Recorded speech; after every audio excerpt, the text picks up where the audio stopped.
बहू जी। मम्मी जी। अरे तुम क्या कर रही थी? और रमेश कहाँ है? मैंने उसे कितनी आवाजें लगाई, वो सुनता ही नहीं।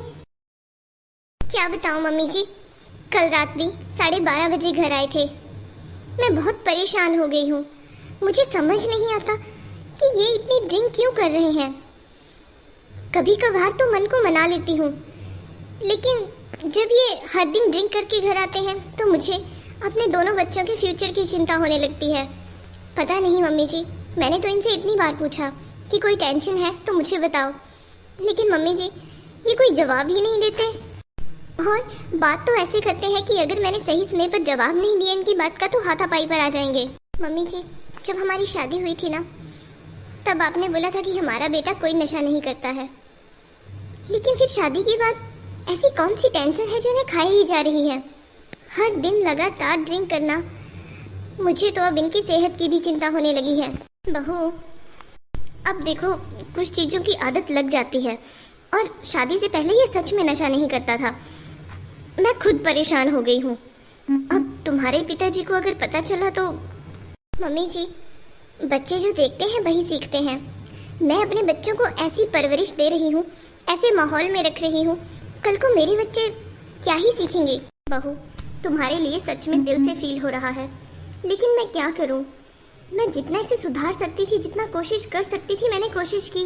हाँ, शादी से पहले कभी कभार ये दारू पी लेता था, लेकिन मुझे लगा कि शादी के बाद शायद ये सुधर जाएगा। लेकिन मम्मी जी, बात तो सुधरने की बजाय और बिगड़ गई। अरे सुन रही हो? रमेश बेटा, ये तुम क्या कर रहे हो?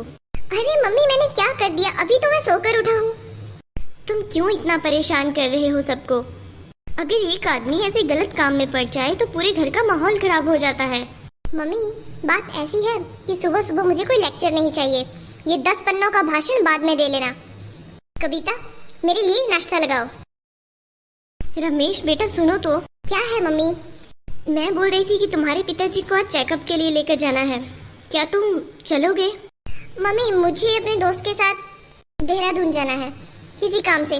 आप कविता को साथ ले जाइए। क्यों कविता? जी। बहू, तुम रोना बंद करो। मम्मी जी, मैं ही आपके साथ चल पड़ूंगी। बच्चे क्या ही सीखेंगे? मुझे तो खुद से ज्यादा बच्चों की चिंता हो रही है। मैंने तो जैसे तैसे जिंदगी लगा ली, लेकिन बच्चे। जी, मुझे तो बहुत चिंता हो रही है। बहू तो दिन प्रतिदिन सूखती ही जा रही है। वो बहुत ज़्यादा सोचती है, और कहीं ना कहीं वो सही भी है। शायद हमारी ही परवरिश में कोई कमी रह गई हो। परवरिश तो हमने अपनी बेटियों को भी दी है। क्या वो अपना घर नहीं संभाल रही हैं? क्या उनके संस्कार अच्छे नहीं हैं? उनके आचरण अच्छे नहीं हैं? गलती तो संगत की है ना, जैसी संगत वैसी रंगत। लेकिन अब क्या करें, ये तो बहुत गलत आदतों में लग गया है। मम्मी। रमेश बेटा, ये मैं क्या सुन रहा हूँ? अरे ठीक है ना पिताजी, आपने जो भी सुना अच्छा सुना। अच्छा लग रहा है आपको बेड पर बैठे हुए देखकर, नहीं तो जब भी आता हूँ बस सोए रहते हैं। वो मम्मी, मैंने अपने दोस्त से 5,000 रुपये उधार लिए थे पिछली बार जब आपका जन्मदिन मनाया था और आपको वॉच गिफ्ट की थी, तो वो पैसे मांगने आ रहा है। आप ऐसा करना, 5,000 उसे दे देना। लेकिन बेटा, मैंने तुम्हें अपना जन्मदिन सेलिब्रेट करने को नहीं कहा था। तो क्या हुआ मम्मी, मेरे भी कुछ फर्ज बनते हैं आपके लिए, तो बेटा अपने फर्ज निभाना।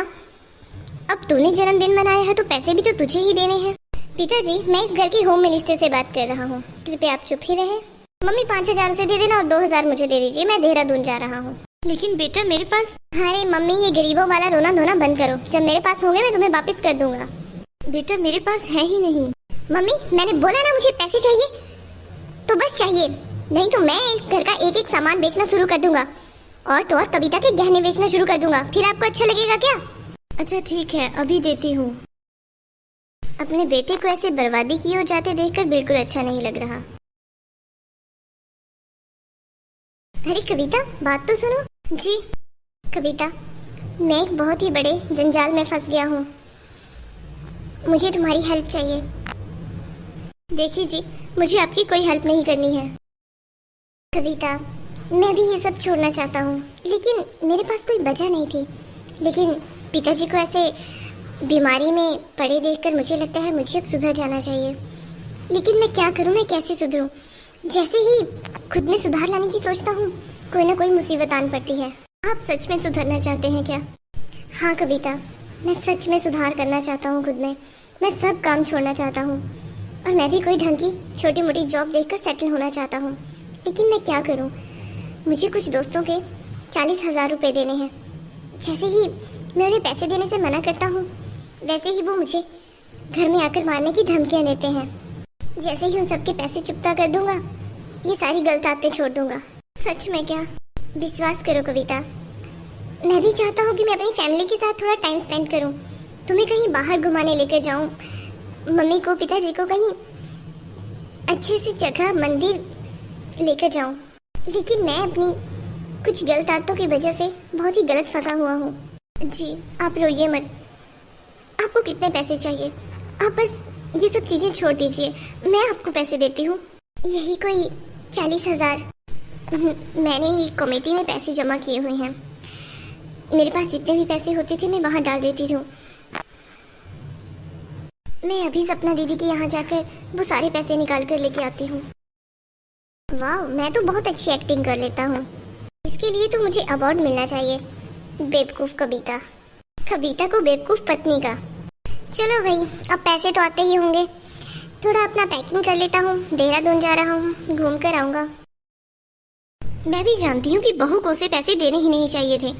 कल मैंने उसके व्हाट्सएप पर स्टेटस देखे, दारू के साथ ऐसे ही पोस्ट डालता है जैसे पता नहीं उसने कोई अवार्ड हाथ में पकड़ा हुआ है। बहू कम से कम एक बार पूछती तो सही, वो ऐसे फ्रॉड मेरे साथ पता नहीं 50 बार कर चुका है। मम्मी जी, एक बीबी तो यही चाहती है ना कि उसका पति सुधर जाए। मैं बहुत ही इमोशनल फूल हूँ जो मैं उनकी बातों में आ गई। ये पैसे मैंने बच्चों की पढ़ाई के लिए जोड़े थे। तुम चाय बना कर लाओ, फिर बाद में इस बारे में सोचते हैं। देखिए जी, मुझे आपसे एक बहुत ही सीरियस बात करनी है। जैसे कि आप जानते हैं कि हमारे घर का वंश तो बहुत ही खराब निकला।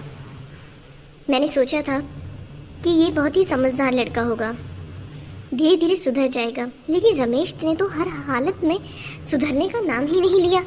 इसने तो हर हद पार कर दी। हम आज ही घर की सारी जमीन जायदाद बहू के नाम करवाने जा रहे हैं। आप मेरी हाँ में हाँ बोलोगे? आखिर आप ही सोचिए कि बहू यहाँ क्यों है? एक शराबी पति के साथ सारी जिंदगी नहीं निकाल सकती ना, फिर भी यहाँ है। आखिर क्यों? हम दोनों के लिए ना, हम दोनों की सेवा के लिए, हम दोनों का बुढ़ापा खराब ना हो इसलिए। ये तो इसके संस्कार हैं जो यहाँ रुकी हुई है, लेकिन हम इसकी अच्छाई का फायदा नहीं उठा सकते। आज ही जा रहे हैं हम, आज ही रजिस्ट्री बनवाएंगे। जैसा तुम कहो रमेश की माँ। इस सारी प्रॉपर्टी का एक अकेला मैं ही तो नॉमिनी हूँ पिताजी।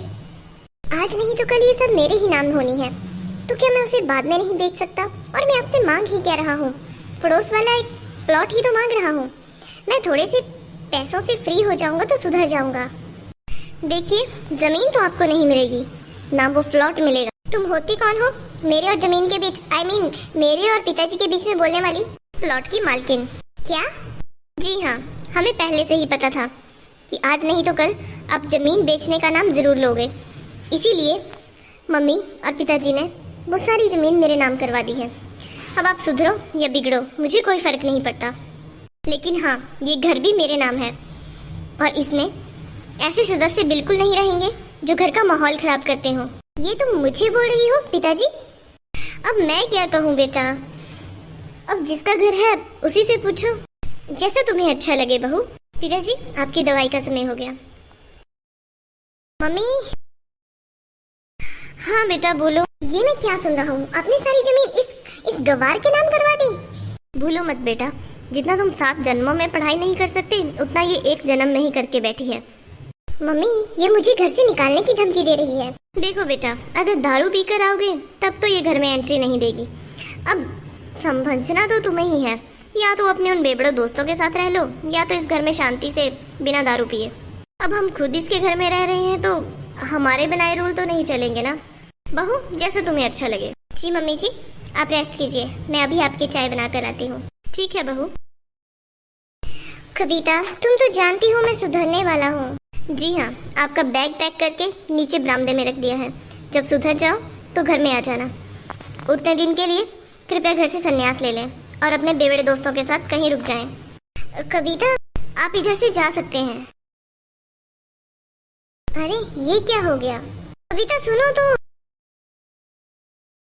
हेलो दोस्तों, कमेंट करके जरूर बताएं आपको हमारी वीडियो कैसी लगी। ऐसे ही रोचक वीडियो देखने के लिए हमारे चैनल को सब्सक्राइब करें और वीडियो को शेयर करें। नशा करना बहुत ही गलत आदत है। इससे घर का माहौल तो खराब होता ही है, लेकिन आदमी की ज़िंदगी बर्बाद हो जाती है।